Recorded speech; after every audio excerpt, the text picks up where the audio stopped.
Hello everyone. एक बार फिर आप सभी का जेएनसी के डिजिटल प्लेटफॉर्म पे हार्दिक स्वागत और नमस्कार। प्रीवियस क्लास में हमने ईयर की एनाटॉमी स्टार्ट की थी और उसमें एक्सटर्नल ईयर हमने फिनिश किया। साथ में ईयर ड्रॉप इंस्टॉलेशन हमने पढ़ा, ईयर वैक्स को रिमूव करने का तरीका हमने पढ़ा। Now today we are going to start this middle year. क्या है मिडिल ईयर? मिडिल ईयर में क्या ऑर्गन्स है, उन ऑर्गन की काम क्या है, कौन सा ब्लड सप्लाई, कौन सा नर्व सप्लाई, बहुत इंपॉर्टेंट पैरामीटर हम डिस्कस करने वाले हैं।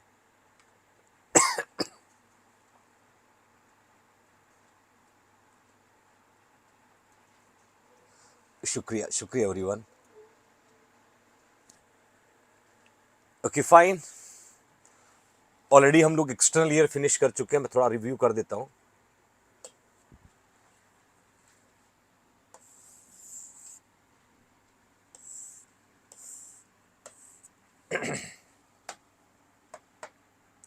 एक्सटर्नल ईयर हमने ऑलरेडी पढ़ा, दैट इज एक्सटर्नल ईयर। उसके बाद हमने टिम्पेनिक मेम्ब्रेन पढ़ा।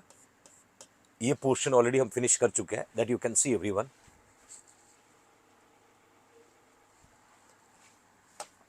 देन उसमें हमने देखा था कि आउटर जो पोर्शन है, मैंने कहा था बच्चों ये पिना है।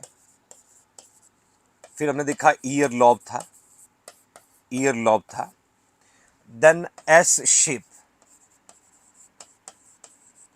2.5 centimetre auditory canal, auditory canal. और हमने देखा टिम्पेनिक मेम्ब्रेन जिसको हम कहते हैं ईयर ड्रम। क्या कहते हैं बच्चों? ईयर ड्रम कहते हैं। देन सिबेशियस ग्लैंड था जो, सॉरी सिरुमिनियस ग्लैंड था जो सिरुमन का प्रोडक्शन कर रही थी। आज नेक्स्ट कैरी ऑन करें। Okay fine, next carry on करते हैं बच्चों middle ear. Here you can see everyone middle ear. थोड़ा सा इसको क्लियर कर देता हूं मैं।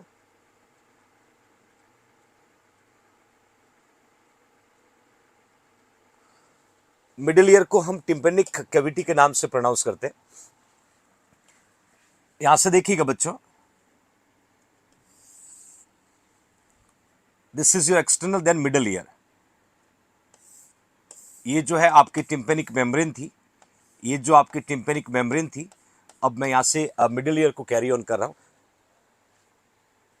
शुक्रिया Santosh, be strong dear. Middle ear में मैंने लिखा बच्चों कंसिस्ट ऑफ मेलियस, इनकस और स्टेपिस। अब मिडिल ईयर की बात करें तो मिडिल ईयर टिम्पेनिक मेम्ब्रेन के बाद स्टार्ट हो रहा है। यहां से जो फर्स्ट बॉन है, दिस अ मेलियस बॉन, फिर that is a incus bone और that is stapes bone. Middle ear consist of that is a malleus, that is a incus, that is a stapes, stapes bone. तीन बॉन है। हम इसको bonds को कहते हैं बच्चों ऑसिकल ऑफ ईयर बॉन। जब हम स्केलेटल सिस्टम पढ़ते हैं और स्केलेटल सिस्टम में जब हम एक्सियल और अपेंडिकुलर को डिस्ट्रीब्यूट करते हैं तो एक्सियल स्केलेटल जो है दैट कंसिस्ट ऑफ 80 बॉन्ड्स, और उसमें हम पढ़ते हैं ossicle of ear consist of 6 bond, 3 in each ear, 3 in each ear. तो मैंने यहाँ जो बॉन्ड पुट किया मेलियस, इनकस और stapes. Future nursing officer, malleus hammer shape का होता है और जो किसके साथ अटैच होता है? Tympanic membrane. आप देख सकते हो ये आपको जो दिख रहा है टिम्पेनिक मेम्ब्रेन। एग्जाम में क्वेश्चन पूछा जाता है कि टिम्पेनिक मेम्ब्रेन के साथ कौन सा मिडिल ईयर का बॉन्ड अटैच होता है। तो यहां से आप देख सकते हो Méliès bond was attach with the tympanic membrane. जैसे ही आपका ऑर्केस्ट्रिक एनर्जी जो है मिडिल में जाएगा, Santosh get well soon dear, तो इसको हम कह सकते हैं अटैच होता है टिम्पेनिक मेम्ब्रेन और ईयर ड्रम। देन आता इनकस, देन आता इनकस। इनकस को हम कहते हैं anvil shape. Incus we can say anvil shape, malleus we can say hammer shape, stapes we can say stirrup shape. आगे पढ़ाऊंगा आपको। तो एनविल क्या होता है पता है बच्चों? एनविल यू नो, कुलाड़ी देखा? कुलाड़ी जो पेड़ काटने में काम ली जाती है, कुलाड़ी होता ना, दैट इज लाइक दैट। ऐसा एनविल होता बच्चों। आपने देखा होगा, आपने देखा होगा future nursing officer like that. ऐसी कुलाड़ी देखी होगी आपने, है ना? एक्चुअली ये गलत बन गया शायद, मैं दोबारा बनाता हूं। कुल्हाड़ी की बात करें, लाइक दैट, है ना, that is we can say anvil. ये जो दिख रहा है ये एनविल शेप होता है बच्चों। ऐसी कुल्हाड़ी देखी होगी, इसको हम बोलते हैं एनविल शेप, समझना बच्चों। तो आपसे कहेंगे कि शेप कैसा होता है, इनकस, कुल्हाड़ी से याद रखना बदमाश बच्चों, that we can say anvil shape. Like next लिखा स्टेपिस। देखिए हम स्टेपिस बॉन की बात करते हैं। फूट पैलेट, क्योंकि ये स्टेपिस जो है ये किससे जुड़ा होता है, ओवल विंडो से। ये जो है ओवल विंडो, और ओवल विंडो जो है ये इनर ईयर में एंटर होने का वे होता है। ओवल विंडो जिसको हम कहते हैं step is also known as foot pallet. ये भी क्वेश्चन आपसे पूछा जा सकता है। Then smallest bone of human body attach to the oval window. यहाँ कहाँ अटैच हो रहा है, ओवल विंडो के साथ अटैच हो रहा है, और ह्यूमन बॉडी का सबसे छोटा बोन है। जैसे नॉर्मली हम लोग कहते हैं कि इट्स ओके काजल, नॉर्मली हम कहते हैं कि भाई फीमर को हम strongest, largest, longest bone of human body कहते हैं। ये तो हमने सुना ना, longest, largest, strongest bone of human body, that is a femur, that is a femur. वही स्मॉलेस्ट बोन की बात करें, स्मॉलेस्ट बोन की बात करें तो हम कह सकते हैं कि ये जो है स्टेपिस, और we can say foot pallet, foot pallet my loving future nursing officer. और अब मैं आपको एक इमेज शो अप कर रहा हूं, मैं एक इमेज शो अप कर रहा हूं फ्यूचर नर्सिंग ऑफिसर, जहां मेलियस बॉन दिखेगा, जहां स्टेपिस दिखेगा, जहां इनकस भी दिखेगा, तीनों बॉन। अभी मिडिल ईयर पूरा नहीं, बहुत कुछ और बताने वाला हूं, पहले आप इस इमेज को देखना, इस इमेज को देखना मेरे फ्यूचर नर्सिंग ऑफिसर। देखिए ये है मिडिल ईयर, ये है मिडिल ईयर, और इसी मिडिल ईयर को थोड़ा बड़ा करके यहां पर दिखाया गया, जहां पर सबसे पहले आपको जो है ये ईयर ड्रम दिख रहा होगा, ये ईयर ड्रम दिख रहा होगा फ्यूचर नर्सिंग ऑफिसर। इसके साथ जो अटैच बॉन है दैट्स अ मेलियस, बीच का जो बॉन है इनकस, और जो ओवल विंडो के साथ जुड़ा हुआ है that is a stapes, that is a stapes. Be positive Anjali, तो that we can say stapes. तो यहां पर मिडिल ईयर के अंदर तीन बॉन्स होती है, मेलियस हो गया, इनकस हो गया, स्टेपिस हो गया। इसको ऑसिकल ऑफ ईयर बॉन भी कहते हैं। अब बात करते हैं इस बॉन के बीच के जॉइंट की, बहुत मजा आने वाला बच्चों। नाउ नेक्स्ट वन, अब देखिएगा, लाइक ये आपका ईयर है, ये आपका एक्सटर्नल ईयर है, एक्सटर्नल ईयर है, ये आपका टिम्पेनिक मेम्ब्रेन है। अब यहां से मैं तीनों बॉन्ड पुट कर रहा हूं, ये मेलियस है, ये इनकस है, और ये स्टेपिस बॉन्ड है। अब आप देखेंगे मेलियस और incus, this is your malleus bond, that is your incus bond, this is the stapes bond. Malleus और इनकस जहां कनेक्ट होता तो एक जॉइंट है, कनेक्ट होता तो एक जॉइंट बनता। ये क्वेश्चन एग्जाम का, एक जॉइंट बनता है, द जॉइंट बिटवीन मेलियस और इनकस बॉन्ड, उसको कहते हैं बच्चों incudomalleolar joint, incudomalleolar joint. Joint between malleus and incus is called incudomalleolar joint. और ये जो इंक्यूडो मैल्यूलर जॉइंट, उसका एग्जाम्पल लिखा सेडल जॉइंट। मेरे future nursing officer, saddle joint क्या है, it is a type of synovial joint. Saddle joint क्या है, it is a type of synovial joint. Congratulation Shubhangi, type of synovial joint मैं कह सकता हूं। बच्चों प्लीज क्लास पे फोकस करें, please focus on content, we have very limited time to teach you. आपके पास भी बहुत लिमिटेड टाइम है, ये डिस्कशन का वक्त नहीं है। यहाँ हर एक कंटेंट को आप क्लियरली अपने ब्रेन में फिट करें, आई थिंक ज़्यादा बेहतर होगा, है ना। I have lots of things to discuss with you, but right now we only discuss about the content or topic which we are discuss together. Understand?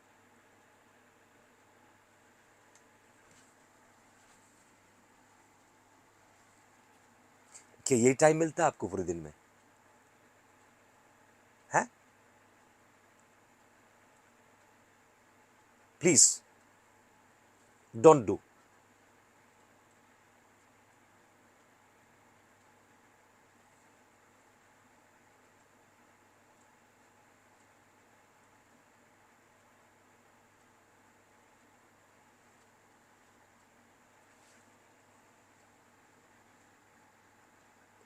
या आप डिस्कशन करो, मैं बैठ जाता हूं, क्यों गला फाड़ो फिर। दिमाग, दिल, फोकस कहाँ है आपका? फिर तो कोई जरूरत नहीं कि लाइव क्लास अटेंड करें, बाद में पढ़ लो।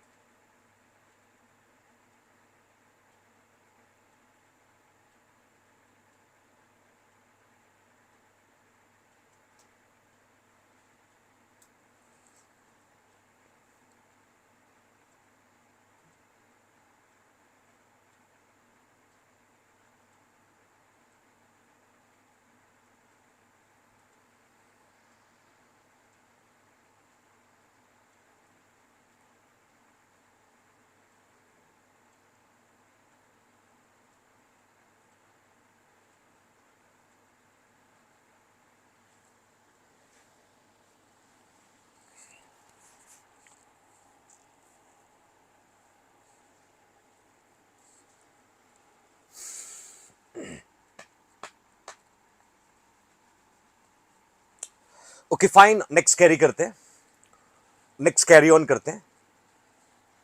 इंक्यूडो मैल्यूलर जॉइंट मैंने कहा था बिटवीन मेलियस और इनकस बोन है। Now next one, the joint between incus और stapes, the joint between incus और स्टेपिस बोन। यहां पर आप देख सकते हो मेलियस है, इनकस है, स्टेपिस है, दैट इज इंक्यूडो स्टेपेडियस या stapedial joint. That joint we can say incudostapedial joint. यहां मैंने लिखा that's a ball and socket joint. यहां एग्जांपल जो पुट किया that's example of the ball and socket joint. Actually जब हम लोग साइनोवियल जॉइंट पढ़ते हैं, साइनोवियल जो है जॉइंट जब हम पढ़ते हैं, साइनोवियल जॉइंट का मतलब होता है freely movable joint, freely movable joint. वो जॉइंट जो फ्रीली मूव करता है, वो जॉइंट जो फ्रीली मूवेबल करता है, that is a freely movable joint. अब साइनोवियल जॉइंट के बहुत सारे एग्जांपल्स होते हैं। साइनोवियल जॉइंट में आप बॉल एंड सॉकेट जॉइंट पढ़ते हैं, पाइवट जॉइंट पढ़ते हैं, है ना, डिफरेंट काइंड ऑफ टाइप्स हम यहां पर डिस्कस करते हैं। अब इसका एग्जांपल जैसे ball and socket joint, ball and socket, exactly ball and socket का मतलब होता है किसी एक बॉन का ball, ball that is a head, ball that is a head, और अनदर बॉन का cavity that is a socket, that is a socket. Ball that is a head, cavity that is a socket. एक बॉन का head दूसरी बॉन की cavity में आके fit होता है, उस जॉइंट का नाम है ball and socket joint. Like shoulder, like shoulder, you know scapula, you know scapula, scapula की ग्लिनोइड कैविटी, स्केपुला की ग्लिनोइड कैविटी और ह्यूमरस बोन का head when comes together to articulate, जब वो आपस में मिलते हैं तो शोल्डर जॉइंट बनाता है। Shoulder it is example of ball and socket joint. दूसरा, हम पेल्विक जॉइंट की बात करते हैं। फीमर का हेड, फीमर का हेड पेल्विक बोन के एसिटाबुलम कैविटी में फिट होता है। फीमर का head that is a ball, acetabulum cavity of pelvis that is a cavity, और जब दोनों आपस में मिलते हैं तो आपका हिप जॉइंट बनता है, हिप जॉइंट बनता है। यहां पर भी ऐसे ही है। इनकस और स्टेपिस की बात करें तो इनकस बोन का जो कैविटी है वहां पर इसका स्टेपिस बोन का हेड आके फिट होता है, और इस जॉइंट का नाम है इंक्यूडो स्टेपेडियल जॉइंट। ये दो कॉन्सेप्ट है, एग्जाम में क्वेश्चन पूछा जा सकता है कि आपके ईयर के अंदर कौन कौन से जॉइंट होते हैं। एक सैडल जॉइंट एग्जांपल है, एक आपका बॉल एंड सॉकेट जॉइंट, एक का नाम इंक्यूडो मैल्यूलर है और एक का नाम था इंक्यूडो स्टेपेडियल जॉइंट, इंक्यूडो स्टेपेडियल जॉइंट। आई होप कि आप समझ पा रहे होंगे मैं जो चीज़ें आपको बता रहा हूँ, है ना। वैसे भी आप काफ़ी बिजी हो, आपके पास शायद टाइम बहुत कम है, but I try to putting best content front of you, है ना। आपको बहुत सारा डिस्कशन करना होता है ना। वो जैसे गांव में महिलाएं होती ना, जब सारा घर का काम खत्म हो जाता है तो फिर वो घर के आगे जो जगह बनी होती है वहाँ बैठ के, और सुनो जी उसकी बेटी ने ऐसा किया, उसके बेटे ने ऐसा किया, उसके घर में ऐसा हुआ, उसकी नई गाड़ी आई, उसके वहाँ ये हुआ, कपड़े खरीदे, और फिर शाम हो जाती है, फिर अपने काम में लग जाती है ना। I expecting much more from you my loving future nursing officers, but आप हमेशा कहता हूँ कि इस तरह की एंटी सोशल एक्टिविटी क्लास में ना करें, है ना। यूट्यूब पे आप बात कर सकते हो, खूब सारा टाइम है आपके पास, आप इंडिविजुअल टॉक कर सकते हो, बट टाइम का रेस्पेक्ट करना सीख जाओ, टाइम की वैल्यू करो, वरना ये टाइम जो है ना ये नहीं रुकने वाला है, और ये घड़ी की सुई जो है ना ये भी नहीं रुकने वाली है। साथ चलने की आदत डालो, साथ चलने की कोशिश करो, हमेशा ज़िंदगी में बहुत खुश रहो बेटा, है ना। सारा घर का हिसाब किताब आपको आज ही करना रहता है, ये ऐसा हुआ, फलाना हुआ, ढिमका हो गया, दैट्स फाइनल, होना था हो गया, कुछ भी नहीं कर सकते। कर सकते हो क्या? बदल सकते हो क्या? नॉर्मलाइजेशन को बदल सकते हो? नहीं ना, इट्स ओके, हमने अपना बेस्ट किया, नेक्स्ट टाइम और बेस्ट करेंगे। कहानियां सुनाना, डिस्कशन करना किसी का भला नहीं होने वाला है। अगेन उससे सबक लो और मेहनत करो, है ना। ऐसा हुआ हो गया, it's over, now the next target की तरफ फोकस करें। तो दो जॉइंट आपके सामने मैंने पुट किया क्लियरली। नाउ नेक्स्ट कैरी करते हैं। एक वर्ड लिखा यूस्टेचियन ट्यूब, एक वर्ड लिखा यूस्टेचियन ट्यूब, ध्यान से देखिएगा, मैं फिर से पुट कर रहा हूं अगेन, जैसे लाइक ये आपका एक्सटर्नल ईयर है, ये आपका टिम्पेनिक मेम्ब्रेन है, और उसके बाद जो टिम्पेनिक जो मेम्ब्रेन है, टिम्पेनिक मेम्ब्रेन के बाद मैंने कहा जैसे मेलियस था, इनकस था, स्टेपिस बोन था, और एक जो है इस तरीके की ट्यूब्स होती है। मैं मिडिल ईयर की बात कर रहा हूँ, my loving future nursing officers. इस तरीके की एक ट्यूब होती है जो जाकर के नोज में ओपन होती है, उसको हम कहते हैं द साइट और जगह वीकर से नेजोफैरिंक्स। मैंने लिखा है कि यूस्टेचियन ट्यूब, फेरिंगो टिम्पेनिक ट्यूब, यही है वो जिसको हम यूस्टेकियन ट्यूब बोल सकते हैं, फेरिंगो टिम्पेनिक ट्यूब बोल सकते हैं, पीटीटी। अब इसकी कहानी क्या है ये समझना जरूरी है, future nursing officer. 4 centimetre, 4 centimetre ये लॉन्ग है, 36 mm इसकी लेंथ है ना। और ये क्या करती है पता है? To equalise pressure into the middle ear. कभी कभी ऐसा भी बोलते हैं कि ये ओपन कहाँ होती है, कभी कभी आपसे ऐसा भी पूछेंगे कि ये जो है ओपन कहाँ होता है, लिखना नेजोफैरिंक्स में जाके ओपन होता है। क्वेश्चन एग्जाम में पूछा जा सकता है, मैं आगे मेंशन भी करूंगा। The connect middle ear cavity to the nasopharynx, equalize air pressure in the middle ear. जब भी मिडिल ईयर के अंदर जब प्रेशर जो है वो कम ज़्यादा होता है, उस प्रेशर को सेटल डाउन करने में, इक्वलाइज करने में ये यूस्टेकियन ट्यूब काम करती है। कई बार एमसीक्यू एग्जाम में पूछा था, मैं आपको याद दिलाता हूँ। कई बार आपने देखा होगा आपके ईयर में जब ईयर ड्रॉप को डालते तो मुंह में टेस्ट आता है, ये तो फील किया होगा ना। क्यों? क्योंकि वो ड्रॉप का जो अमाउंट है वो ईयर ड्रम के द्वारा एंटर होता है मिडिल ईयर में, और मिडिल ईयर से यूस्टेकियन ट्यूब के द्वारा आपका आता है नेजोफैरिंक्स में। नेजोफैरिंक्स में कहाँ आएगा? ओरोफैरिंक्स में। ओरोफैरिंक्स कहाँ खुलता? माउथ में। ओरोफैरिंक्स कहाँ खुलता? माउथ में। और आपके टंग पे पहुंचते टंग कह देती कि कुछ ना कुछ टेस्ट फील हुआ मुझे। ये इसीलिए आपके माउथ में जो टेस्ट फील होता है ईयर ड्रॉप एडमिनिस्टर करने के बाद में, ये कहानी यहाँ से शुरू होती है। और यूस्टेकियन ट्यूब ओटाइटिस मीडिया के लिए भी रिस्पॉन्सिबल होती है ना, ओटाइटिस मीडिया के लिए भी रिस्पॉन्सिबल होती है। तो अब मैं एक इमेज दिखाता हूँ यूस्टेकियन ट्यूब का, ध्यान से आप देखिएगा इस फोटो को। यहाँ से देखिए, आपको मेलियस दिख रहा है, आपको इनकस दिख रहा है, आपको स्टेपिस दिख रहा है, और ये जो ट्यूब आपको दिख रही है ये मैंने कहा था 4 सेंटीमीटर लॉन्ग है, और नेजोफैरिंक्स में जाके ये ओपन होता है। और इसका काम मैंने कहा था कि ये मिडिल ईयर के प्रेशर को इक्वलाइज करती है। मिडिल ईयर का जो प्रेशर है उसको इक्वलाइज का मतलब नॉर्मल मेंटेन करने का रोल प्ले करती है। That tube you can say Eustachian tube. It's clear everyone? समझ में आ रहा है? मिडिल ईयर की बात कर रहा हूं। नेक्स्ट ले चलता हूं फ्यूचर नर्सिंग ऑफिसर। अब मिडिल ईयर की बात करें तो 3 बोन है, एक यूस्टेकियन ट्यूब है, अभी भी बहुत कुछ है। क्या है बहुत कुछ? हाँ जी बिल्कुल, मसल ऑफ मिडिल ईयर। आपने अभी पढ़ा बोन ऑफ मिडिल ईयर, वहां आपने मेलियस पढ़ा, वहां आपने इनकस पढ़ा, वहां आपने स्टेपिस पढ़ा। मेलियस हो गया, इनकस हो गया, स्टेपिस हो गया, that is in a middle ear. अब मैं बात करूं मसल की बात करूं बच्चों, तो एक वर्ड लिखा मैंने, टेंसर टिम्पेनी। ध्यान से सुनना, ये कई सारी चीजें आपको लाइफ में फर्स्ट टाइम सुनने को मिलेगा। और बोन आपको पता थी, आपको यूस्टेकियन ट्यूब पता था, बस मिडिल ईयर की मसल्स जो कॉम्पिटिटिव एग्जाम का एक हिस्सा है ना, वो आपको जानने की कोशिश करना। वर्ड लिखा tensor tympani, reduce amplitude of ossification. So oscillation, जैसे ही कोई साउंड आपकी ईयर ड्रम से टकराया, जैसे ही कोई साउंड आपकी ईयर ड्रम से टकराया तो ईयर ड्रम में क्या हुआ, vibration, vibration, then malleus, then incus, then stapes, malleus incus stapes, malleus incus stapes के मूवमेंट्स होंगे, देन दैट सिचुएशन, ये टेंसर टिम्पेनी उस ऑसिलेशन जो है उसको, उसके एम्पलीट्यूड को कम करता है, एम्पलीट्यूड को कम करता है ताकि साउंड प्रॉपर वे में आप तक पहुंच सके।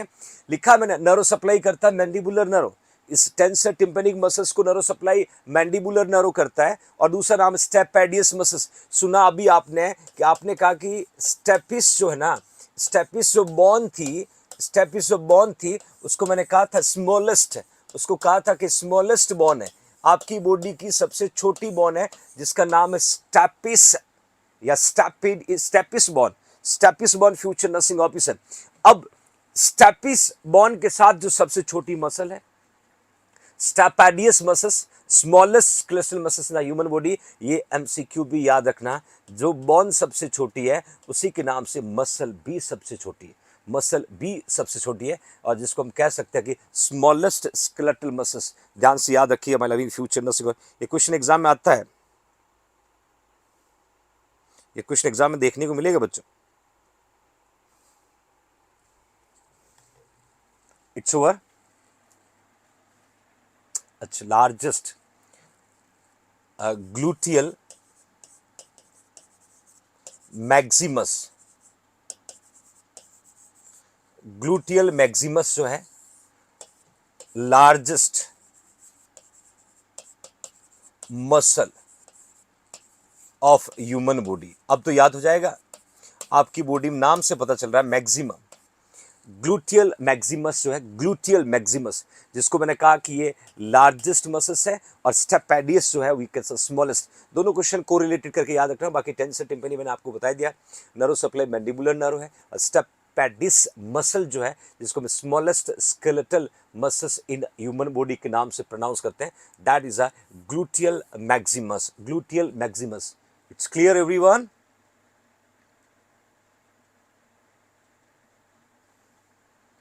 Okay fine. Now next one, just over 1 mm length, ये भी याद रखना, साइज पूछते, साइज पूछते, 1 mm लेंथ होती है, और स्टेबलाइज स्मॉलेस्ट बोन, बोन सबसे छोटी बोन को स्टेबलाइज करने का काम करती है, और फेशियल नर्व की ब्रांच या नर्व सप्लाई करती है। मैं आपको फोटो दिखाना चाहता हूँ, आप इस पिक्चर में देखेंगे, ये यहाँ पर आपको क्लियरली मैंने टेंसर टिम्पेनी मसल्स को पुट किया है, आप देख सकते हो बच्चों, ये रेड कलर जो दिख रहा है, रेड कलर जो दिख रहा है, यहाँ पर आपको मेलियस बोन दिख रहा है, इनकस दिख रहा है, और स्टेपिस दिख रहा है। मैंने कहा था कि टेंसर टिम्पेनी मसल्स आपके सामने, और ये एम्पलीट्यूड ऑफ ऑसिलेशन को कम करती है, that muscles we can say tensor tympani. फिर आप अंदर आओगे, स्टेपिस बोन है, और उसके बाद एक और मसल्स आपको दिख रहा होगा जिसका नाम मैंने लिखा स्टेपेडियस मसल्स। किससे कनेक्टेड है? ये स्टेपिस बोन से जुड़ी हुई है, और इसलिए इसको स्टेबलाइज करती है, इस बोन को स्टेबलाइज करती है। एक एक पैरामीटर को देखने की कोशिश करना फ्यूचर नर्सिंग ऑफिसर्स। मैं बात कर रहा हूँ tensor tympani muscles which is located into the middle ear, और जिसका काम है एम्पलीट्यूड को रिड्यूस करना। स्टेपेडियस मसल्स जो है, यह स्टेपिस बोन आपको दिख रही होगी, उसके पास एक और रेड कलर दिख रहा है, यह स्टेपेडियस मसल्स है, और जो स्टेपिस बोन को होल्ड करने में मदद करती है। और यही क्वेश्चन बनते हैं कॉम्पिटिटिव एग्जाम में 1 लाइनर एमसीक्यू के रूप में, और मैं उम्मीद करता हूं बच्चों ये दोनों चीजें आपको समझ में आई होगी। आपसे पूछेंगे मिडिल ईयर में जो है कौन कौन सी मसल लोकेटेड होती है, टेंसर टिम्पेनी लिख सकते हो, स्टेपेडियस मसल्स लिख सकते हो। अभी हम मिडिल ईयर में, अभी हम मिडिल ईयर में रन कर रहे हैं बच्चों, बहुत छोटी होती है, जस्ट अलीशा 1 mm मैंने डायमीटर लिखा हुआ है। Okay fine. अब एक बात और आपने नोट किया होगा,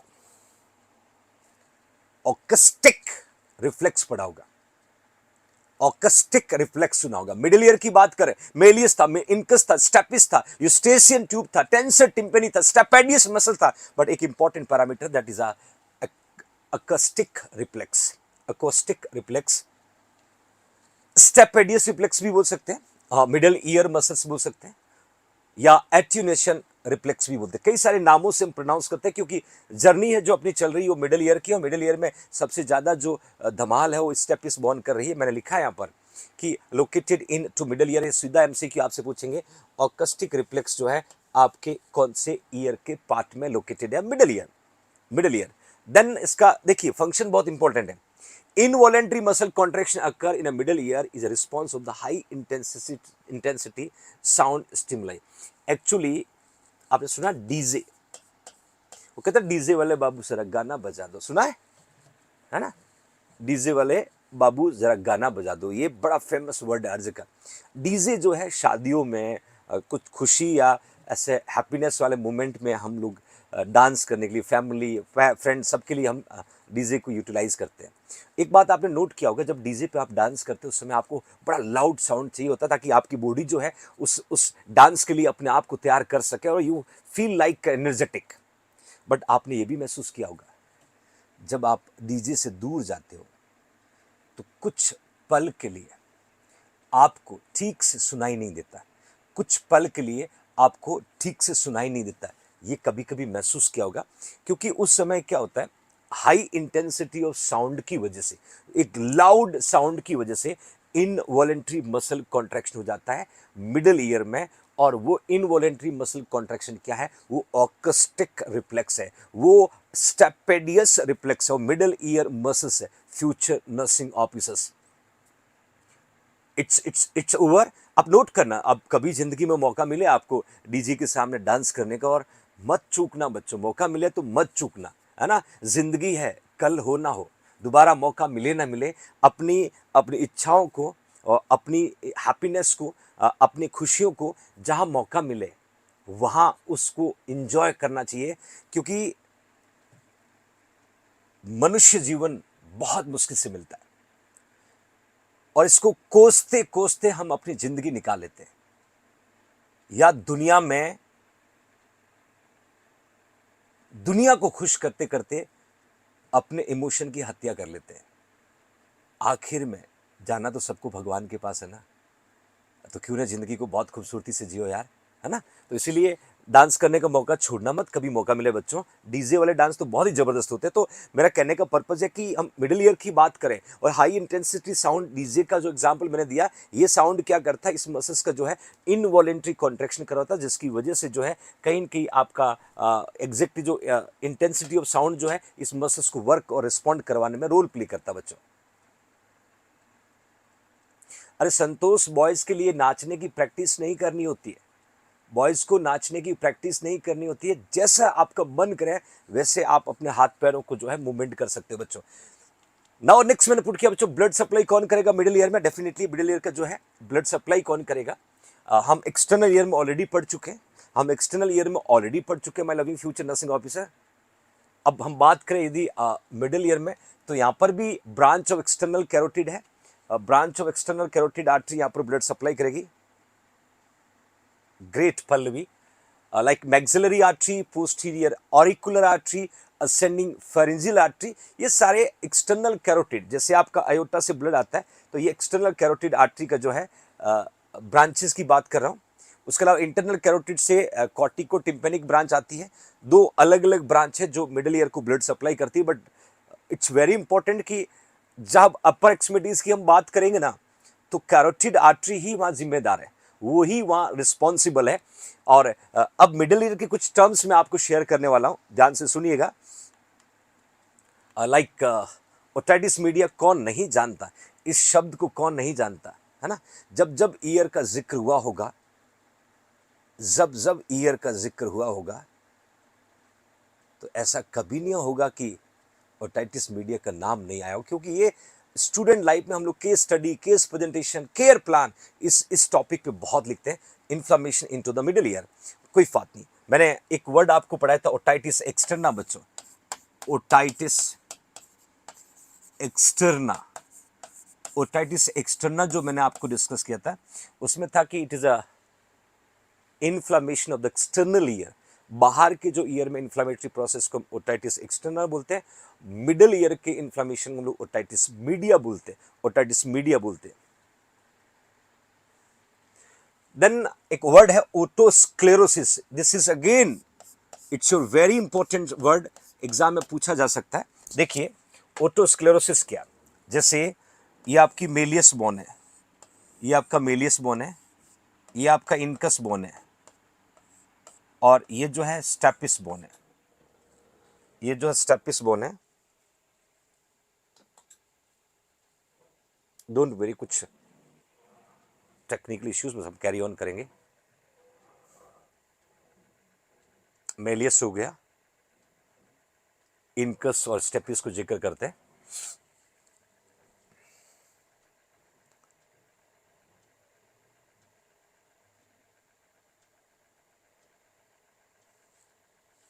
ओके फाइन।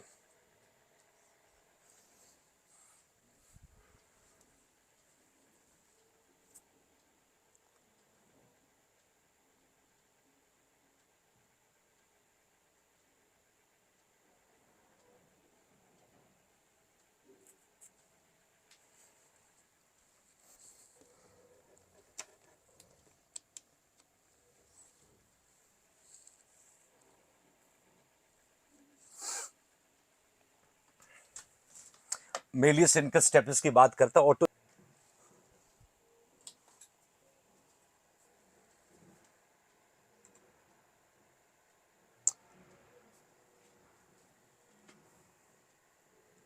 इट्स ओके, कुछ ना कुछ इश्यू आ रहा, बट मिनिमाइज हो जाएगा, चिंता नहीं करो बच्चों आप।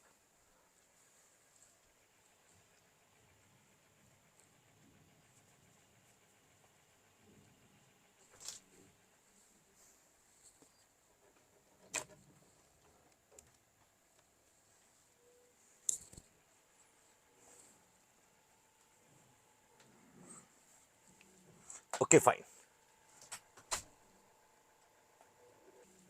Okay fine.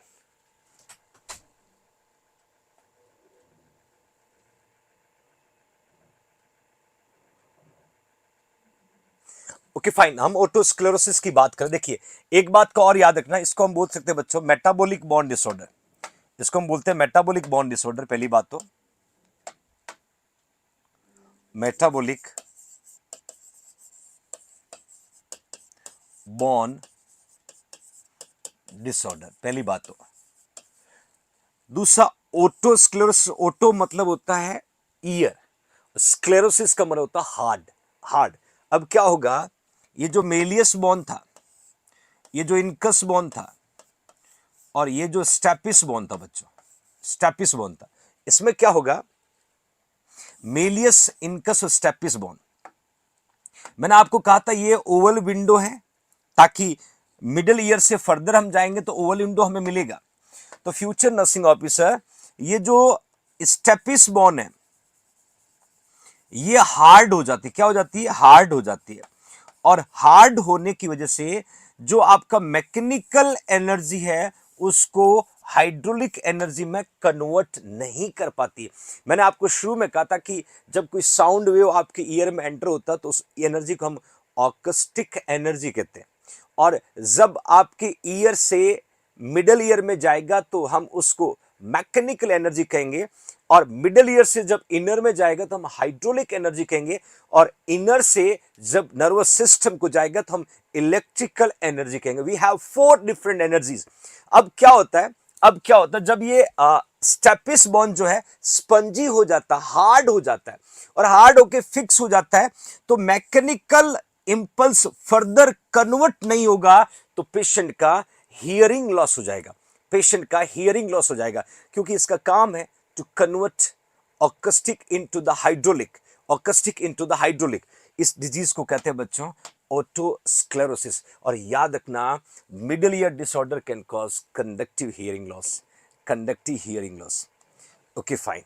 Now next, inner ear, अंत्यकर्ण की बात करते हैं, इनर ईयर की बात करते हैं बच्चों। और इनर ईयर को कैरी करने से पहले मैं एक इमेज पुट करता हूं, फिर से पूरा इमेज पुट करता हूं। ये है आपका ईयर, ये है आपका ऑडिटरी कैनाल, ये है आपका ऑडिटरी कैनाल, और here you can see this is your auditory canal. फिर आज हमने पढ़ा मेलियस बोन, हमने पढ़ा इनकस बोन, और हमने पढ़ा स्टेपिस बोन। हमने ये भी पढ़ा यूस्टेकियन ट्यूब। देन फिर जैसे ही हम इनर ईयर की तरफ जा रहे थे तो हमने देखा ओवल विंडो है। देखिए बच्चों, ओवल विंडो है, हम इनर ईयर के अंदर एंट्री कर रहे हैं, इनर ईयर में एंट्री कर रहे हैं, ओवल विंडो है, देन राउंड विंडो है, देन कॉक्लिया है, देन सेमी सर्कुलर कैनाल है, देन वेस्टिब्यूल है बच्चों, वेस्टिब्यूल है। मैं इनर ईयर के स्ट्रक्चर की बात कर रहा हूं, future nursing officer. External already मैंने ओवर कर दिया, मिडिल आपको बता दिया, अब इनर ईयर में एंटर कर रहा हूं। तो इनर ईयर में जाते समय मैं इस इमेज को थोड़ा सा डिलीट करने की कोशिश करता हूं कि एक्सटर्नल हमारा हो गया, एक्सटर्नल जो है ये ऑलरेडी हमारा हो गया। ओके फाइन, अब देखिएगा यहां पर मैंने लिखा बच्चों ओवल विंडो क्या है। ओवल विंडो क्या बच्चों, देखिए ओवल विंडो की बात करें, ओवल विंडो को हम अलग वर्ड में बोलते हैं fenestra vestibule, fenestra vestibule my loving future nursing officer. अब ये जो दिख रहा है this is oval window, this is oval window मेरे फ्यूचर नर्सिंग ऑफिसर्स, ये आपका ओवल विंडो। अब आपसे कोई पूछे कि which is the part are responsible to connect middle ear with inner ear, आपका आंसर क्या आएगा बच्चों, ओवल विंडो। आज मैं आपसे नाराज हूं बच्चों, ओवल विंडो। तो मैंने लिखा ओवल विंडो का दूसरा नाम है fenestra vestibule, fenestra vestibule located at footplate. अभी आपको मैंने कहा था ये जो स्टेपिस बोन है, ये जो स्टेपिस बोन है, स्टेपिस का दूसरा नाम क्या था बच्चों, फूट पैलेट। स्टेपिस बोन को ही दूसरा नाम क्या है बच्चों, footplate. Then when footplate vibrate cochlear fluid is in set into the motion, मतलब जैसे ही मेलियस इनकस स्टेपिस इंपल्स को किसको देगा, ओवल विंडो को। जैसे ही फूट पैलेट जो है वाइब्रेट करेगा, इंपल्स किसको जाएगा, ओवल विंडो को, और ओवल विंडो उस इंपल्स को फ्लूइड में एक मोशन में सेट कर देगा, एक मूवमेंट में सेट कर देगा मेरे फ्यूचर नर्सिंग ऑफिसर। फिर से देखिएगा ओवल विंडो को बात कर रहा हूं, external ear over, middle ear already जो है, मिडल ईयर जो है ऑलरेडी आपको समझा दिया कि तीन बॉन है यूस्टेकियन ट्यूब है, बट आप यहां पर समझना मैं ओवल विंडो की जब बात कर रहा हूं, ओवल विंडो की बात करो, that is your Oval window, इसी को बोलते हैं फेनिस्ट्रा वेस्टिब्यूल। जैसे ही आपका फूट पैलेट जो है ये मूवमेंट करेगा, इंपल्स ट्रांसमिशन होगा, ओवल विंडो उस इंपल्स को उस फ्लूइड में सेट करेगा, फ्लूइड में सेट करेगा बच्चों।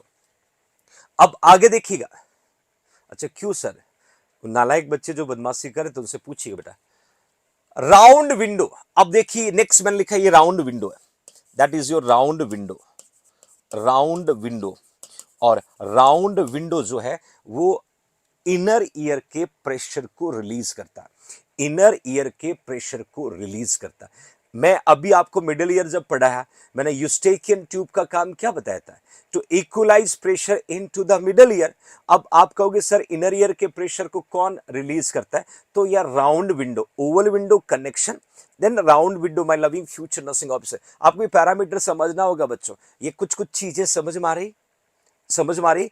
अब देखिएगा ये मैं इमेज जो आपके सामने बनाया हुआ है, इस इमेज को मैं थोड़ा रियल डिस्प्ले में लेके आता हूं, रियल डिस्प्ले में लेके आता हूं। आप इस पिक्चर को देखिएगा, इस इमेज को देखिए, ये रियल इस पे है। यहां पर आपको सेमी सर्कुलर कैनाल दिख रहा है और this is oval window my loving future nursing officer, इसी की बात कर रहा हूं। That is your round window, that is your round window, इसी की बात कर रहा हूं। ये दो विंडो की मैंने बात की, oval then round, oval then round. Okay fine, तो ओवल और राउंड विंडो की बात करेंगे तो ये दोनों कहां पर है बच्चों, इनर ईयर में है।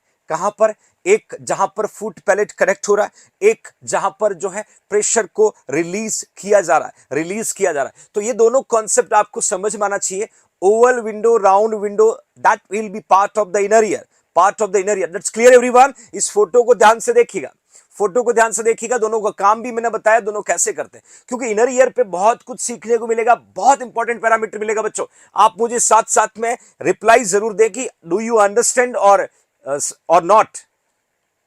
ओके फाइन, अब देखिए मैं थोड़ा और इसको डीप लेके चलता हूं बच्चों। एक और इमेज मैंने डिस्प्ले की, आप ठीक से देख पा रहे होंगे। ये एग्जैक्टली जो है इनर ईयर का स्ट्रक्चर है, इनर ईयर का स्ट्रक्चर आपको दिख रहा है। आप ठीक से यदि आइडेंटिफाई करने में कामयाब हो रहे हैं, अब इस स्ट्रक्चर को देखोगे, ओवल विंडो भी दिख रहा है, राउंड विंडो भी दिख रहा है, जो दो चीजें हमने पढ़ ली। अब मैं फर्दर बात करना चाहता हूं बच्चों, Bonnie लेब्रिहिंथ, osseous लेब्रिहिंथ, otic capsule, otic capsule. Actually क्या होता है, ये जो सेमी सर्कुलर कैनाल है, ये जो सेमी सर्कुलर कैनाल का फोटो मैं बना रहा हूं, that is your semi circular canal. अब ये सेमी सर्कुलर कैनाल के बाहर का हिस्सा जो है और अंदर का ये हिस्सा है, किसका बना होता है बच्चों? बॉन का बना होता है। किसका बना होता है? बॉन का बना होता है।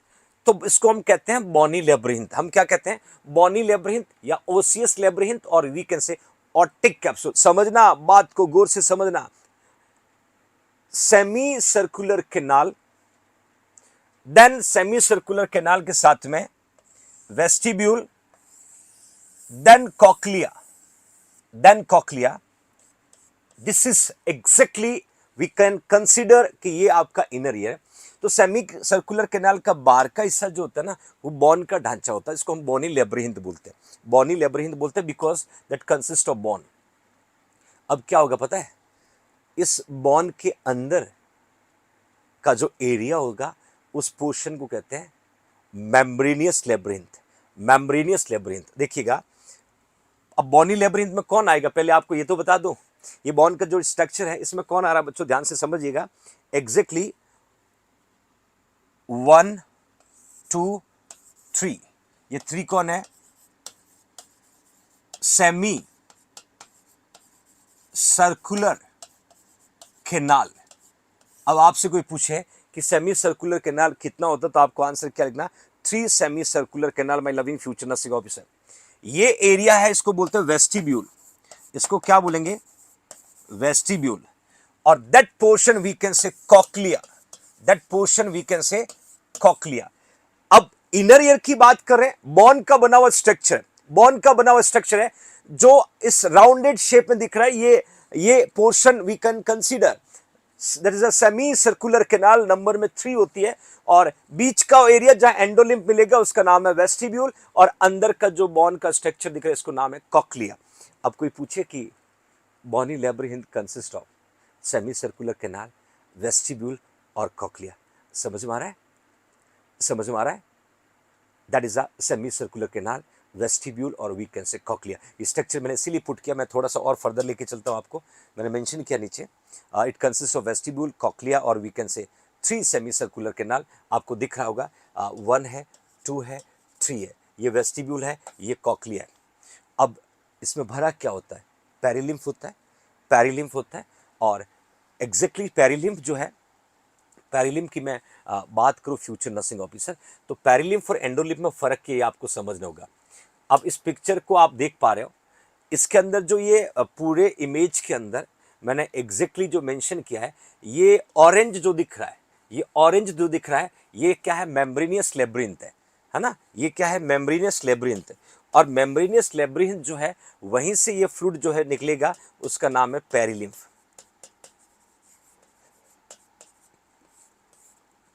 दूसरा, बॉनी लेब्रिंथ जो दिख रहा है, इसमें जो फ्लूइड होगा, उसका नाम होगा एंडोलिम्फ। मैं पूरा बताऊंगा कौन सिक्रीट होता है, कहां से होता है एंडोलिम्फ।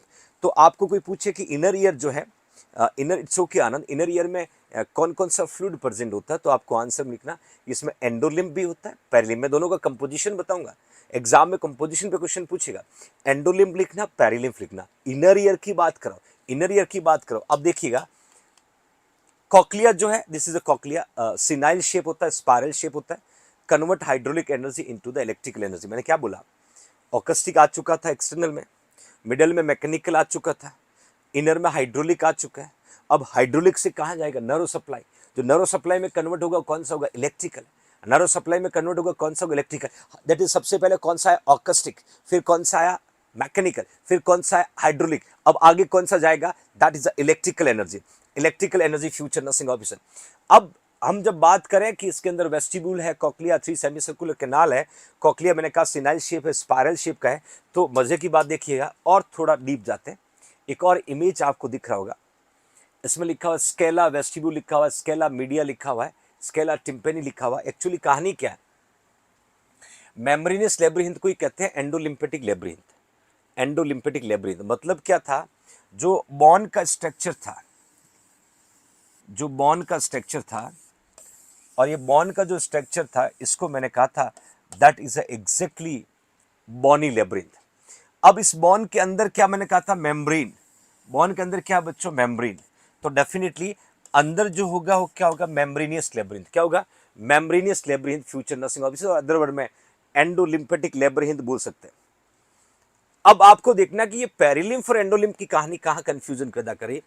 पेरिलिम्फ और एंडोलिम्फ की बात करें तो ये बहुत इंपॉर्टेंट फ्लूइड है, इनका कंपोजिशन इंपॉर्टेंट है, इनके फंक्शन इंपॉर्टेंट है, और यही जो है आपके बॉडी के बैलेंस को बनाए रखने में मदद करते हैं। जब इनर ईयर नॉर्मल होगा तो you can definitely normal person, और उसमें गड़बड़ होगा तो फिर आपको वर्टाइगो आ सकता है। Perilymph is a fluid present in the scala tympani. अब इस पिक्चर को देखिएगा, ये स्केला टिम्पेनी है, ये स्केला टिम्पेनी, ये पोर्शन जिसमें पेरिलिम्फ प्रेजेंट है। देन दूसरा मिलेगा स्केला वेस्टिब्यूल। ये फ्लूइड भी कौन सा है, पेरिलिम्फ है। ये फ्लूइड भी कौन सा है, पेरिलिम्फ है। इसको हम कहते हैं एक्स्ट्रा सेल्यूलर फ्लूइड, इसको हम कहते हैं extracellular fluid. Extracellular fluid, ध्यान से समझना बदमाश बच्चों। Exactly a perilymph we can say present in a two places in your inner ear, one of the scala vestibule, one of the scala tympani, और इस fluid को हम कहेंगे कि ये एक्स्ट्रा सेल्यूलर फ्लूइड है।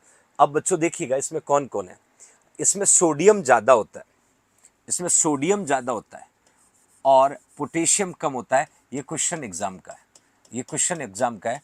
कंपोजिशन जब पूछेंगे कि which is the fluid does have high sodium और लो पोटेशियम, तो वहाँ आपको लिखना पेरिलिम्फ, क्योंकि जस्ट ऑपोजिट मिलेगा एंडोलिम्फ में, ऑपोजिट मिलेगा एंडोलिम्फ में। मैंने पेरिलिम्फ आपको बता दिया है। और ये स्केला टिम्पेनी और स्केला वेस्टिब्यूल हम कह सकते हैं, दो कंपार्टमेंट आपके सामने जिसमें कॉक्लिया का ही हिस्सा है, कॉक्लिया के पार्ट है, और जिसके अंदर जो फ्लूइड प्रेजेंट होता है that we can say, that fluid we can say perilymph. अब देखिएगा सबसे इंपॉर्टेंट जो है now endolymph, it filled with endolymph, उसको बोलते हैं स्कारपास फ्लूइड। देखिए इस पिक्चर को आप ठीक से देख पा रहे होंगे, जो एंडोलिम्फ फ्लूइड इसका दूसरा नाम है Scarpa's, Scarpa's fluid also known as we can say endolymph.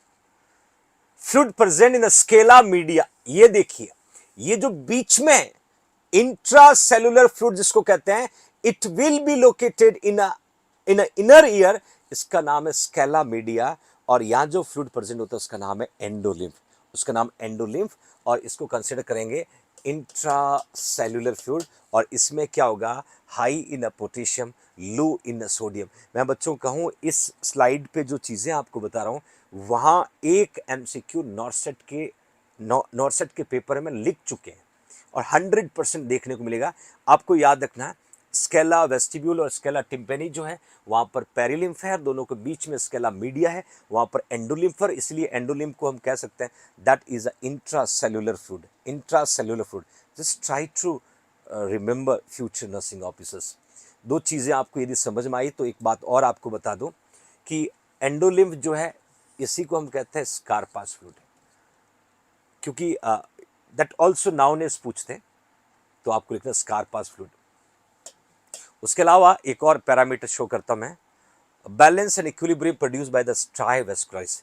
अब स्ट्राई वेस्कुलरिस जो है ना, स्ट्राई वेस्कुलरिस, वेस्कुलरिस ये कौन है, ये प्रोड्यूस करती है, प्रोड्यूस करती, क्या प्रोड्यूस करती है, मेनली देखिए एंडोलिम्फ का प्रोडक्शन करती है, एंडोलिम्फ का प्रोडक्शन करती है, पेरिलिम्फ का भी हम बोल सकते हैं, पेरिलिम्फ का भी हम बोल सकते हैं। तो ये एक इम्पॉर्टेंट पैरामीटर मुझे फील हो रहा है कि स्ट्राई वेस्कुलरिस जो एग्जैक्टली मैं यदि कहूँ तो दैट प्रोड्यूस एंडोलिम्फ। आपसे कोई पूछे कि आपके ईयर में फ्लूइड का प्रोडक्शन कौन कर रहा है, स्ट्राई वेस्कुलरिस क्या है, एक्चुअली ये क्या है, बंच ऑफ कैपिलरीज है, बंच ऑफ कैपिलरीज है। जब कैपिलरीज से ये फ्लूइड रिलीज होता है और उसी का नाम है एंडोलिम्फ। बहुत इंपॉर्टेंट है बच्चों ये क्वेश्चन। इवन कभी कभी ऐसा भी पूछ लेते हैं कि which is the fluid are responsible to maintain balance of the human body, या which is the fluid are responsible to equilibrium, maintain the equilibrium of human body. वहाँ आपको एंडोलिम्फ को जवाब देना बच्चों, एंडोलिम्फ आपको आंसर लिखना। और ये इनर ईयर की बात कर रहा हूँ, एक डिजीज़ पढ़ाऊंगा मेनियस डिजीज़, और मेनियस डिजीज़ में भी यही एंडोलिम्फ जो है रिस्पॉन्सिबल होता है वर्टाइगो के लिए, टिनिटस के लिए। तो यहाँ तक कुछ समझ में आया होगा आप बच्चों को। मैं इन दोनों का कंपोजिशन शेयर करता हूँ, एक इमेज आप ठीक देख पा रहे होंगे। एंडोलिम्ब और पेरिलिम्ब में जो वेरिएशन आता है एग्जाम में, ये दो चीज़ें आपको जानना ज़रूरी है, सोडियम और पोटेशियम। आप देख पा रहे होंगे सोडियम जो है वो पेरिलिम्ब में ज़्यादा है, ये मैंने अभी आपको बताया, और एंडोलिम्ब में कम है, और वहीं पोटेशियम जो है पेरिलिम्ब में कम है और एंडोलिम्ब में ज़्यादा है। ये दो कंपोजिशन आपके एग्जाम के पर्पज ऑफ इम्पोर्ट, बाकी कैल्शियम है, प्रोटीन है, ग्लूकोज है, पीएच है, और ऑलमोस्ट 7.4 है, ऑस्मोलरिटी है, ये एक पोटेंशियल, अलग अलग पैरामीटर जो है ये एग्जाम नहीं पूछते, बट एग्जैक्टली आपको मैं बताऊं तो दो यहाँ इंपॉर्टेंट इलेक्ट्रोलाइट्स है जो एग्जाम में पूछे जा सकते हैं, और that electrolyte we can say sodium और पोटेशियम। ये क्यों जरूरी, क्योंकि जब मैं आपको मेनियस डिजीज पढ़ाऊंगा, वहाँ मेनियस डिजीज की डाइट हम जब पढ़ेंगे तो वहाँ एंडोलिम का प्रोडक्शन एक्सेसिव होता है, तो हमें डाइट को बहुत अच्छे से समझने में मजा आएगा। तो ये तो बात होगी बच्चों ऑलमोस्ट जो है फ्लूइड कंपोजिशन। अभी हम इनर ईयर में घूम रहे हैं, और नेक्स्ट ऑर्गन ऑफ कोटी आपने सुना होगा, ऑर्गन ऑफ कोटी आपने सुना होगा बच्चों, ये भी हेयर सेल होते हैं which are primary receptor of audition. Actually देखिए ऑर्गन ऑफ कोटी कहाँ होगा, ये जो इनर ईयर था ये आपका हो गया सेमी सर्कुलर कैनाल, ये ओवल विंडो हो गया, ये राउंड विंडो हो गया, और ये जो है कॉक्लिया हो गया, ठीक है। एंड ये जो वेस्टिब्यूल वाला हिस्सा है, ये मैंने क्या बोला, वेस्टिब्यूल, वेस्टिब्यूल वाला जो हिस्सा है यहाँ पर प्रेजेंट तो एंडोलिम्फ है ही, एंडोलिम्फ जो है यहाँ प्रेजेंट तो है ही, देखिए ये नालायक एंडोलिम्फ यहाँ पर प्रेजेंट है, एंडोलिम्फ जो है यहाँ पर प्रेजेंट दिखिए आपको। अब इस एंडोलिम्फ के अंदर से जब इम्पल्स ट्रांसमिशन होता है तो डेफिनेटली इस तरीके से जो है इम्पल्स ट्रांसमिशन होगा। तो ये सेल जो दिख रहे हैं, इन सेल को हम क्या बोलते हैं, हेयर सेल बोलते हैं, हेयर सेल बोलते हैं, क्या बोलते हैं, हेयर सेल। अब ये सेल क्या करते हैं, इम्पल्स को ट्रांसमिशन करते हैं, किसको करेंगे, ये इम्पल्स किसको करेंगे बच्चों, ये वेस्टिबुलर नर्व को करेंगे, वेस्टिबुलर नर्व को ट्रांसमिशन करने का काम होता है, वेस्टिबुलर नर्व बोल सकते हैं। और यहाँ हैरी सेल है, और हैरी सेल कहाँ से आ रहा है, यहाँ ऑर्गन ऑफ कोटी से, ऑर्गन ऑफ कोटी से आ रहा है बच्चों, ध्यान से देखिएगा। देन आगे मैंने लिखा है कि transform sound vibration in a fluid of cochlea into electrical signal.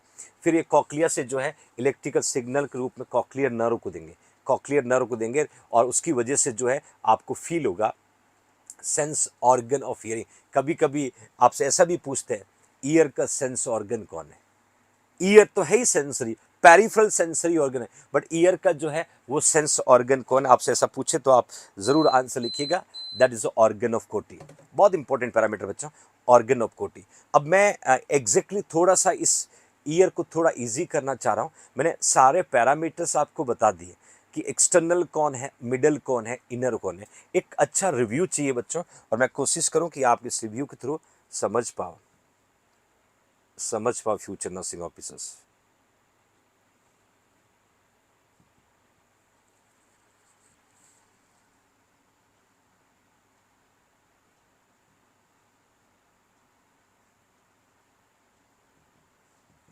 Okay fine, देखिएगा future nursing officers,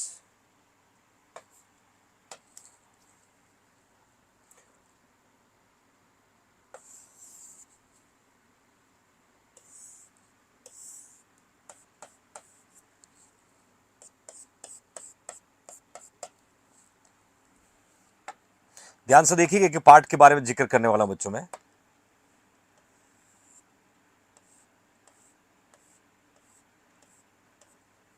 okay fine, ये जो हिस्सा आपके सामने मैं पुट कर रहा हूं, ये जो हिस्सा आपके सामने पुट कर रहा हूं, ये एक्सटर्नल ईयर है। देन ये मेलियस बॉन को पुट कर रहा हूं, ये जो है इनकस बॉन, और ये आपके सामने stapes Bon.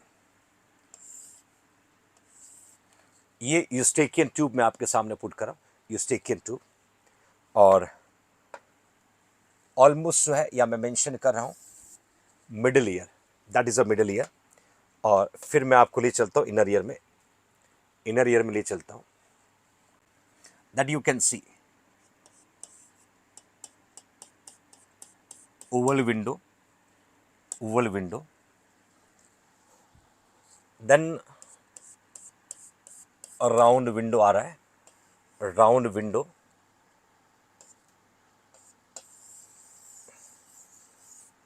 that is a semicircular canal, that is a cochlea, that is a cochlea, there's a vestibule, vestibule, then vestibular nerve, cochlear nerve, then vestibulocochlear nerve. एक एक पैरामीटर को समझना, एक एक पैरामीटर को समझना my loving future nursing officers. अब इन चीज़ों को हम शेयर करेंगे, पूरा एक शॉर्ट रिवीजन में लेके आ रहा हूँ। क्या रिवीजन होगा आप देखना। अब ये जो हिस्सा आपको दिख रहा है, इसको मैंने कहा बच्चों पिना, पिना बोल सकते हैं, helix. Then ear lobe, then ear lobe जिसको मैंने कहा था sensory portion of ear. Then बच्चों ऑडिटरी कैनाल, ऑडिटरी कैनाल, और एग्जैक्टली मैंने कहा था ये एस शेप होता है और 2.5 सेंटीमीटर जो है लॉन्ग होता है। Okay fine. उसके बाद में मैंने कहा था बच्चों ये जो है टिम्पेनिक मेम्ब्रेन, ये जो है टिम्पेनिक मेम्ब्रेन जिसको हम क्या बोलते हैं, ईयर ड्रम, जिसको हम क्या बोलते हैं बच्चों, ईयर ड्रम बोलते हैं, ईयर ड्रम बोलते हैं। फिर जब मिडल ईयर में आते हैं तो ये था मेलियस, ये था इनकस और ये था स्टेपिस। फिर आया ओवल विंडो, ओवल विंडो, उससे पहले यूस्टेकियन ट्यूब है। फिर आया बच्चों राउंड विंडो, और राउंड विंडो इधर बच्चों नंबर में 3 सेमी सर्कुलर कैनाल। फिर और आगे गए अपन तो ये एरिया मैंने क्या बताया, vestibule, vestibule that is a cochlea. उसके अलावा ये जो नर्व दिख रहा है ये वेस्टिबुलर नर्व है, वेस्टिबुलर नर्व। ये है कॉक्लियर नर्व, कॉक्लियर नर्व, और ये है वेस्टिबुलो कॉक्लियर नर्व जिसको हम कहते हैं 8th क्रेनियल नर्व। कौन सा क्रेनियल नर्व बच्चों, 8th cranial nerve, my loving future nursing officer. अब मैं इसको थोड़ा सा क्लियर करना चाहता हूं बच्चों। इस इमेज बनाने का मेरा मेन पर्पस क्या वो आप समझिएगा। इस इमेज बनाने का मेरा मेन पर्पस है आप उस तक आने की कोशिश करना मेरे future nursing officers. Here you can सी, ये जो दिख रहा है, ये जो दिख रहा है एक्सटर्नल ईयर, ये जो दिख रहा है मिडल ईयर, ये जो दिख रहा है इनर ईयर। 3 चीजें क्लियर हो गई। अब next important, it's very important, like अब क्या होता बच्चों, अब क्या होगा एग्जैक्टली जब कोई साउंड वेव आपकी ईयर में एंटर करता है ना, जैसे अभी मैं बोल रहा हूं आप मुझे सुन पा रहे हो, कैसे सुन रहे हो, मेरा जो साउंड बाहर आ रहा है ये साउंड आपकी ईयर में जैसे ही एंटर करता है, ये साउंड आपकी ईयर में जैसे ही एंटर करता है मेरे फ्यूचर नर्सिंग ऑफिसर, ये साउंड जैसे ही ईयर में एंटर करेगा तो किससे टकराएगा, ईयर ड्रम से। किससे टकराएगा, ईयर ड्रम से। इस एनर्जी का नाम है ऑकस्टिक, ऑकस्टिक एनर्जी। इस एनर्जी का नाम है ऑकस्टिक एनर्जी। मेरे फ्यूचर नर्सिंग ऑफिसर, जैसे ही साउंड आपके ईयर में एंटर किया, ये साउंड कहां जाके टकराया, ये साउंड ईयर ड्रम पे टकराया। That we can say acoustic energy. कौन सी एनर्जी बच्चों, ऑकस्टिक एनर्जी मेरे फ्यूचर नर्सिंग ऑफिसर। अब जैसे ये साउंड ईयर ड्रम पे टकराया तो आपका ईयर ड्रम क्या होगा, वाइब्रेट होगा, वाइब्रेट होगा, और इस मेलियस इनकस और स्टेपिस तीनों बॉन को वाइब्रेट करेगा, इधर यूस्टेकियन ट्यूब प्रेशर को इक्वलाइज करेगा, और ये एनर्जी कौन सा हो जाएगा बच्चों, अब जो ये एनर्जी होगा, ये एनर्जी होगा, ये एनर्जी कौन सा हो जाएगा बच्चों, इसको मैं कहूं तो मैकेनिकल, मैकेनिकल एनर्जी। कौन सा एनर्जी बच्चों? Mechanical energy. आ रहा समझ में? आ रहा समझ में? पहला एनर्जी कौन सा था? ऑकस्टिक था। दूसरा कौन सा बच्चों? मैकेनिकल। दूसरा कौन सा बच्चों? मैकेनिकल। अब ये मैकेनिकल एनर्जी जो है, जिससे आपके इनर ईयर में ओवल विंडो से एंटर होगा, इनर ईयर में ओवल विंडो से एंटर होगा, तो यहाँ कौन प्रेजेंट है? फ्लूइड प्रेजेंट है। और फ्लूइड प्रेजेंट है तो फ्लूइड को क्या बोलते हैं? हाइड्रो। तो that is a hydraulic energy. कौन सा एनर्जी होगा बच्चों? हाइड्रोलिक। Hydraulic energy. कौन सा एनर्जी होगा बच्चों? हाइड्रोलिक एनर्जी होगा। और मेरे फ्यूचर नर्सिंग ऑफिसर, ये हाइड्रोलिक एनर्जी जो है, जब फर्दर वेस्टिबुलर और कॉक्लियर नर्व के द्वारा ये आपके इंपल्स को ट्रांसमिशन कर रही है, ट्रांसमिशन कर रही है और आगे जाएगा, इसको हम कहेंगे इलेक्ट्रिकल। कौन सा एनर्जी बच्चों? Electrical energy. Electrical energy, hydraulic energy. और जाकर के ये आपका साउंड जो है नर्वस सिस्टम को पहुंचेगा। ये साउंड जो है नर्वस सिस्टम को पहुंचेगा। चारों एनर्जी का कॉन्सेप्ट क्लियर। पहले ऑकस्टिक एनर्जी ईयर ड्रम ने मैकेनिकल में कन्वर्ट किया, फिर आपके ओवल विंडो ने रिसीव किया फूट पैलेट से, वो हाइड्रोलिक था। फिर नर्व के द्वारा जब नर्वस सिस्टम को जा रहा है, नर्वस सिस्टम को जो जा रहा है वो इलेक्ट्रिकल एनर्जी है। वो कौन सा बच्चों? Electrical energy. कॉम्पिटिटिव एग्जाम में पूछेंगे what kind of energy when work, जब आप साउंड को रिसीव करते हो लिखना ऑकस्टिक एनर्जी। मिडिल ईयर में कौन सी energy? Mechanical energy. Inner ear में वाटर में कौन सा? हाइड्रोलिक। इन और नर्व के द्वारा कौन सा जाता है? इलेक्ट्रिकल। कौन सा जाता है बच्चों? इलेक्ट्रिकल। ये इंपॉर्टेंट पैरामीटर आपको बता रहा हूं फ्यूचर नर्सिंग ऑफिसर।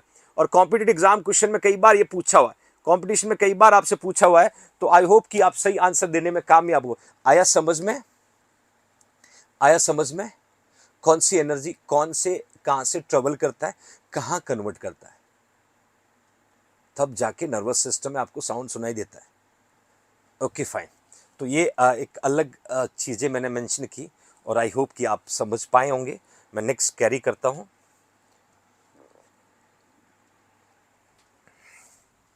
और यही पैरामीटर जो है मैंने यहाँ लिखा है, आप देख सकते हैं। जैसे मैंने लिखा है यहाँ पर, आप देखोगे physiology of ear, how to sound travel, acoustic energy in acoustic energy in form of sound wave is channel into the ear canal by pinna. Sound wave hit tympanic membrane and cause the vibration, like drum changing into mechanical energy. Then malleus, which attach to the tympanic membrane, start ossicles into motion. Steps move in and out of the oval window and cochlea, creating fluid motion or hydraulic energy. This create an electrical signal which set up a auditory nerve like vestibulocochlear nerve to the brain, and brain में भी temporal lobe are interrupted your sound. This is your competitive exam MCQ कि brain में वो कौन सी lobe है जो आपके hearing को डिटेक्ट करता है, जो आपके हियरिंग को डिटेक्ट करता है। कहते हैं ना कि कान के ऊपर जोर से मत मारना, सुनाई देना बंद हो जाएगा। तो दैट इज अ टेम्पोरल। अब आपसे पूछेंगे which lobe are responsible for hearing, which lobe are responsible for hearing, तो आपको आंसर क्या लिखना बच्चों? Temporal lobe. कान के ऊपर वाली लॉब कान के साउंड से सुनने में रोल प्ले करती है, रोल प्ले करती है। फ्यूचर नर्सिंग ऑफिसर समझ में आ रहा है? Okay fine. तो ये तो बात होगी बड़ी सिंपल तरीके से, बहुत सिंपल वे से यदि मैं कहूँ तो आप समझ पाए होंगे। Okay okay, now next one, properties of sound. अब ये भी एक एमसीक्यू आजकल बनने लग गया कि साउंड की प्रॉपर्टीज क्या है ना, डेसिबल साउंड का कितना लाउड साउंड होना चाहिए। मैं लिखा कि प्रॉपर्टीज आपको बहुत, देखिए पिच, साउंड जो है इसकी pitch, frequency, how much frequent we can hearing, है ना, फ्रीक्वेंटली पे पिच ऑफ साउंड का पता चलता है कि आप लगातार बोल रहे हैं, और लगातार बोल रहे हैं तो आपको पता चलता है कि कभी पिच हाई हो रहा है, कभी पिच कम हो रही है। जैसे आप कभी कभी नालायक बदमाशी जब करते हो ना, तब गुस्सा पे एक साउंड अलग होता है, जब आप बहुत अच्छे से पढ़ते हो तो प्यार में एक अलग साउंड आपको सुनाई देता होगा। तो हमेशा जब हम कोई भी पर्सन कोई वर्ड को स्पीक करता है और साउंड जो आप सुन पाते हो, तो ये फ्रीक्वेंसी पे डिपेंड करता है। वी कैन से पिच जो है वो फ्रीक्वेंसी पे डिपेंड करता है। Then greater frequency higher pitch, लगातार आप फ्रीक्वेंसी को मेंटेन रखोगे तो पिच हाई हो जाएगा। पिच क्या हो जाएगा बच्चों? हाई हो जाएगा। देन एक्सप्रेस इन हर्ट्ज और साइकिल पर सेकेंड। आपने सुना है, आपने सुना हर्ट्ज, यदि बचपन में आप रेडियो सुनते होंगे, इट्स ओके रीना, बचपन में आप रेडियो सुनते होंगे तो mega hertz, kilo hertz, hertz, even अभी आप एफएम सुनते होंगे कि 98.6 हर्ट्स, है ना, कि आज शाम को सुनेंगे फलानी मूवी का गाना एट 98.6 हर्ट्स पर। तो ये हर्ट्स जो है रिफ्लेक्शन है। नीरज, है ना, तो एक्सप्रेस इन हर्ट्स और we can say cycle sound. Even मैंने ये भी लिखा है कि range of human hearing, question exam का है कि ह्यूमन हियरिंग रेंज कम से कम 20 हर्ट्स टू 20 किलो हर्ट्स और फिर 20 टू 20,000 हर्ट्स। याद कर लेना, याद कर लेना फ्यूचर नर्सिंग ऑफिसर। रेंज पूछते हैं कि आपके सुनने की रेंज जो है ईयर की, वो रेंज क्या है, कम से कम 20 हर्ट्स टू 20 किलो हर्ट्स और 20 to 20,000 hertz, minimum to maximum. एक एवरेज है, ये एक मिनिमम एवरेज है और ये एक मैक्सिमम एवरेज है। तो कंपटीशन में ये क्वेश्चन आया हुआ है, उन्होंने ऑप्शन में यही वैल्यू उन्होंने दिया हुआ है और मैं उम्मीद करता हूं कि आपसे जब दोबारा पूछेंगे what is the normal range of human hearing 20 hertz to 20 kilo hertz और 20 टू 20,000 हर्ट्स, तो आप रिमेंबर कर पाए बच्चों। बिल्कुल 20 टू 20,000 आपने लिखा है। साथ में ये भी लिखा है कि range of average speaking voice approximately 2000 to 5000 hertz. एक एवरेज जब हम बात करते हैं एक दूसरे से, जब हम एक दूसरे से बात करते हैं तो एवरेज जो हमारी वॉइस का जो पिच और फ्रीक्वेंसी मैं कहूँ तो 2000 से 5000 हर्ट्स का होता है। ये भी क्वेश्चन बन सकता है around be my loving future nursing officer. Exactly हम देखें कि एक एवरेज स्पीकिंग वॉइस, देखिए कुछ लोग जो है बहुत स्लो बोलते हैं, है ना।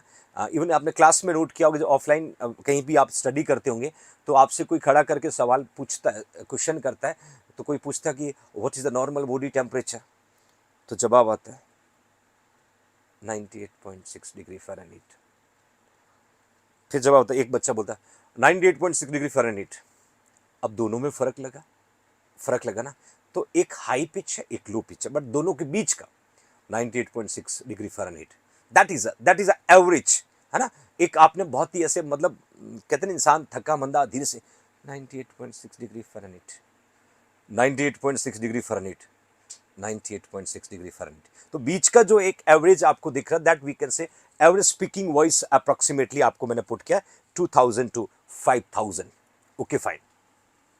नाउ नेक्स्ट लिखा कि कौन है नर्व सप्लाई करता है ईयर का। बच्चों ये दो चीजें आज आपको पता चलेगी। हमेशा हम कभी वेस्टिबुलो कॉक्लियर, कॉक्लियर वेस्टिबुलर, बड़ा कंफ्यूजन वाला मैटर है, nerve supply by 8th cranial nerve vestibulocochlear. अब मजे की बात देखिए, वेस्टिबुलो जो है सेंस ऑफ बैलेंस, ये इसका काम है। कॉक्लियर सेंस ऑफ हियरिंग, दोनों में फर्क देखना। अब आप महसूस कर सकते हैं दो ब्रांचेस है, दो ब्रांचेस जब आपस में मिलता है my loving future nursing officer, तो नर्व बनता है, उसका नाम है वेस्टिबुलो कॉक्लियर नर्व। वेस्टिबुलर ब्रांच और कॉक्लियर ब्रांच दोनों का अलग अलग काम है। और याद रखिएगा एग्जाम में कभी कभी वेस्टिबुलर का पूछे तो बैलेंस और इक्विलिब्रियम बोलना, कॉक्लियर का पूछे तो हियरिंग बोलना। डिफरेंशिएट करना my loving future nursing officer.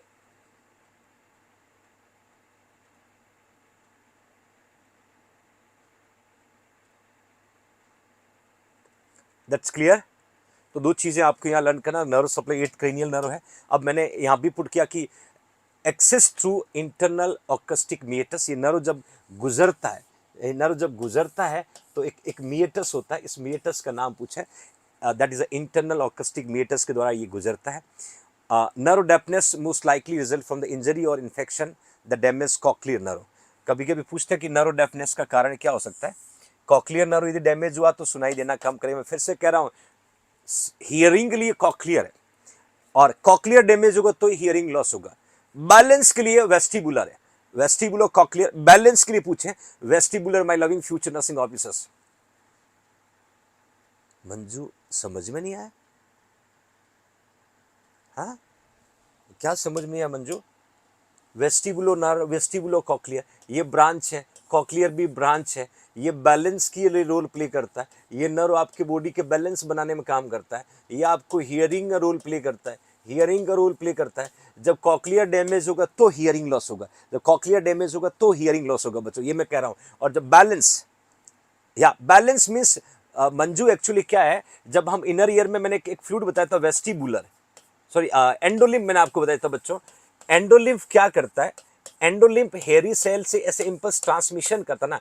अब एंडोलिम्फ का प्रोडक्शन बढ़ गया तो इंपल्स फटाफट ट्रांसफर होगा, तो आपको वर्टाइगो हो जाएगा, वर्टाइगो हो जाएगा। तो एंडोलिम्फ का नॉर्मल प्रोडक्शन है, नॉर्मल इंपल्स है, तो आप बैलेंस बना के रखोगे।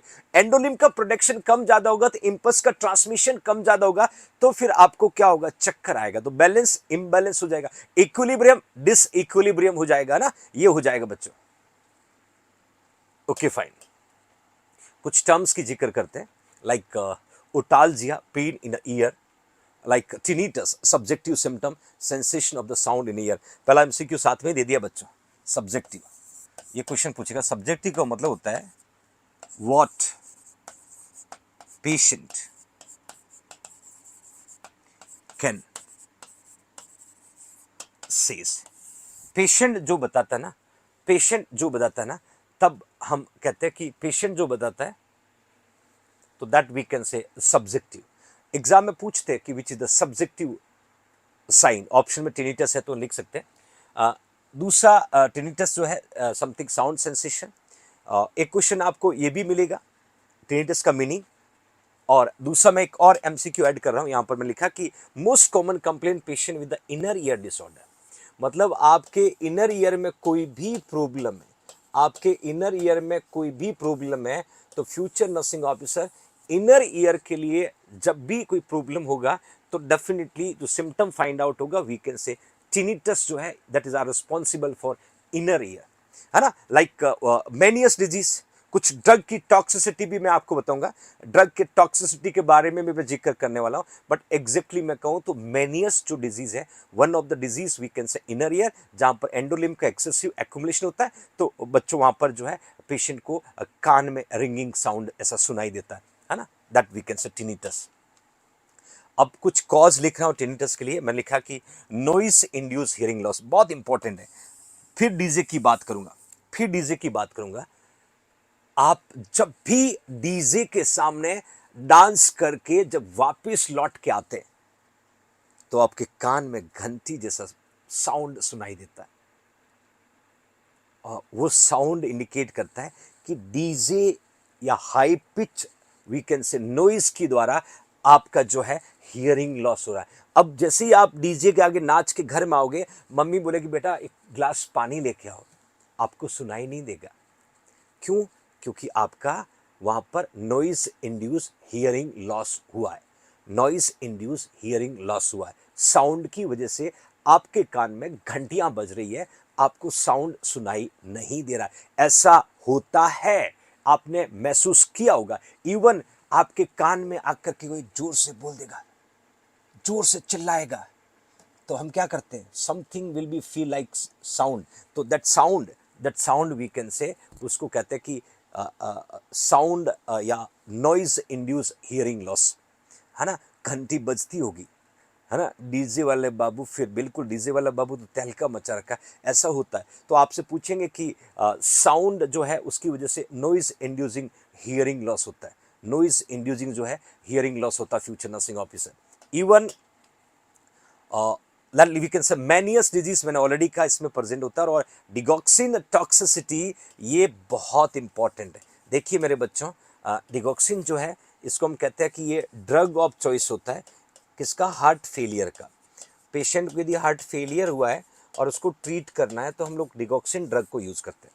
और डिगॉक्सिन जब ज़्यादा मात्रा में हम किसी को दे देते हैं, डिगॉक्सिन का लेवल जब बढ़ जाता है, डिगॉक्सिन का लेवल जब बढ़ जाता है आपके ब्लड में, तो डिगॉक्सिन टॉक्सिटी हो जाती है, फिर प्रेशर जो है कहीं की राइज होता है इनर ईयर में, और पेशेंट को कान में घंटी जैसा सुनाई देता है। एक वर्ड ड्रग और है salicylate poisoning, also known as aspirin poisoning, है ना। एस्प्रिन सुना नहीं, एंटी प्लेटलेट, है ना, एंटी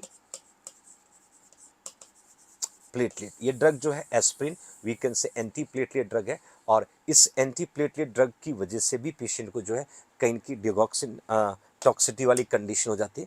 फिर मैं लिखा vancomycin can affect acoustic branch of 8 cranial nerve. एक ड्रग है वैंकोमाइसिन, वैंकोमाइसिन वैंकोमाइसिन भी कहीं ना कहीं आपके इस 8 क्रीनियल नर्व को बदमाशी करने में मदद करती है, इसको डैमेज करने में मदद करती है। तो ये सारे एमसीक्यू जो मैं आपको बताऊं सर एग्जाम में पूछे हुए हैं। आपसे ये भी पूछा कि noise inducing hearing loss can cause tinnitus, Meniere's disease can cause tinnitus, digoxin toxicity can cause tinnitus, salicylic poisoning can cause tinnitus. सारे फैक्टर जो है ये टिनिटस के लिए रिस्पॉन्सिबल होते हैं, they are responsible to can cause tinnitus. It's clear everyone? Now next vertigo, swimming of head, चक्कर आना, है ना, that we can say चक्कर आना, that is a vertigo, that is a vertigo, or we can say swimming। आपका head जो ना, हाँ मंजू स्टेप्टोमाइसिन करता, मंजू वो टिनिटस नहीं करता, मंजू टिनिटस नहीं करता, streptomycin responsible can damage of 8th cranial nerve या ओटोटॉक्सिटी, वो 8th क्रेनियल नर्व को डैमेज करता है जिसकी वजह से हियरिंग लॉस होता है। Vertigo that we can say चक्कर आना, and then otorrhoea any discharge from the ear, like otorrhagia, otorrhagia this a bleeding from the ear, बहुत सिंपल टर्म्स है बच्चों, like deafness loss of hearing, like osteitis inflammation of the bone, mastoiditis inflammation of the mastoid antrum or cell, or we can say otoconia, there's a ear stone। एक word देखिएगा ओटोकोनिया, ओटोकोनिया एक word लिखा ओटोकोनिया, ओटोकोनिया का मतलब कान के अंदर कोई स्टोन का फॉर्मेशन हो जाना, वी कैन से ओटोकोनिया, है ना, that is a stone formation into the year.